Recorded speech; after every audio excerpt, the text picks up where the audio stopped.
सुप्रभात प्यारे बच्चों, मैं मनीषा सजीश, आपकी हिंदी विषय की अध्यापिका, आप सबका हिंदी की कक्षा में बहुत बहुत स्वागत करती हूँ। बच्चों, आप सबने छोटे अ से लेकर छोटे उ तक सभी मात्राएं बहुत अच्छे से पढ़ भी ली हैं और समझ भी ली हैं। तो बच्चों, छोटे ऊ के बाद क्या आता है? बिल्कुल सही, छोटे ऊ के बाद आता है बड़ा ऊ। और बड़ा ऊ दिखने में कैसा होता है और बड़े ऊ की मात्रा कैसी होती है, इसके बारे में हमने आपको कल भेजे गए एक वीडियो में अच्छे से समझाया है। तो आज हम पढ़ेंगे पाठ 10 कालू चाट वाला। अब सब बच्चे अपनी हिंदी पाठ्य पुस्तिका खुलते पंख का पाठ 10 कालू चाट वाला निकालिए।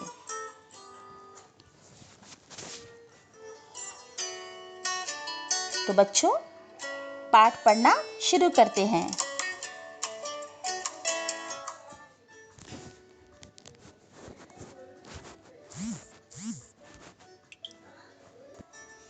तो बच्चों, चलो हम इस पाठ का पहला पैराग्राफ पढ़ना शुरू करते हैं।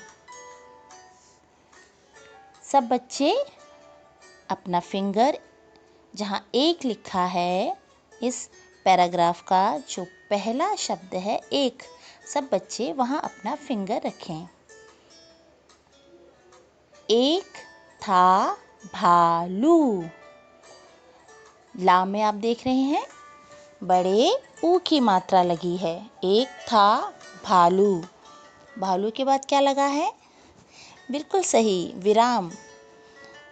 मैं आपको पहले भी बहुत बार बता चुकी हूँ कि जिस तरह से जब इंग्लिश में कोई सेंटेंस फिनिश होता है तो हम वहाँ फुल स्टॉप लगाते हैं, बिल्कुल उसी तरह जब हिंदी में कोई वाक्य ख़त्म होता है तो हम वहाँ विराम लगाते हैं।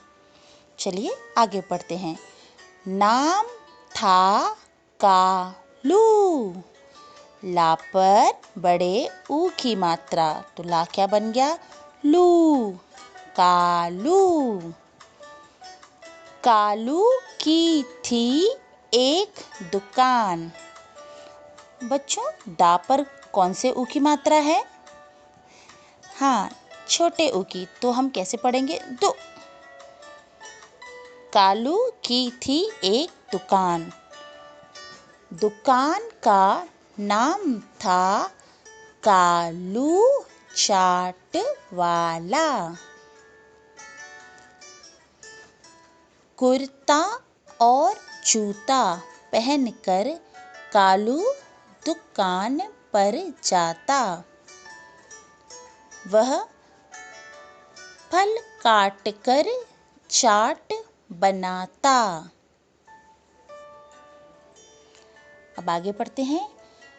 एक दिन मयूरी, या पर बड़े ऊ की मात्रा यू, मयूरी गिलहरी झूला झूल रही थी।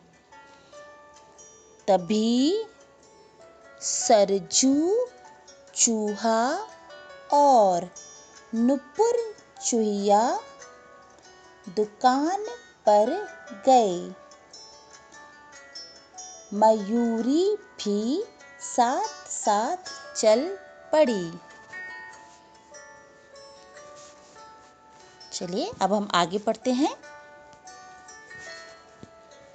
कालू भाई आलू। ला पर बड़े ऊ की मात्रा और आ क्या बन गया? आलू। कचालू और अमरूद की चाट बनाओ। जरा।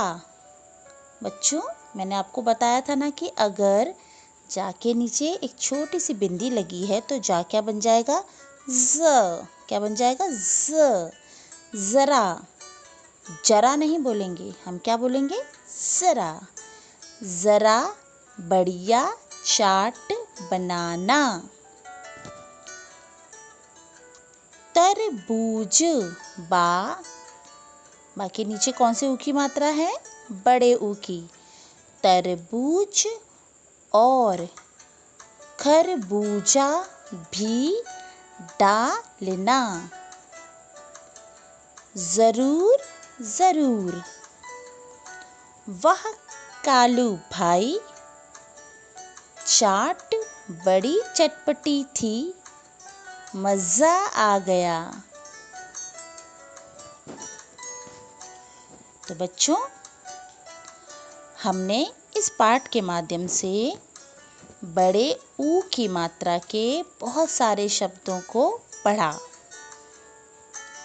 बच्चों, अब आप इस पाठ को आज दिन में 2 या 3 बार ज़रूर पढ़ेंगे और पाठ में आए बड़े ऊ की मात्रा के शब्दों को ध्यानपूर्वक पढ़ेंगे।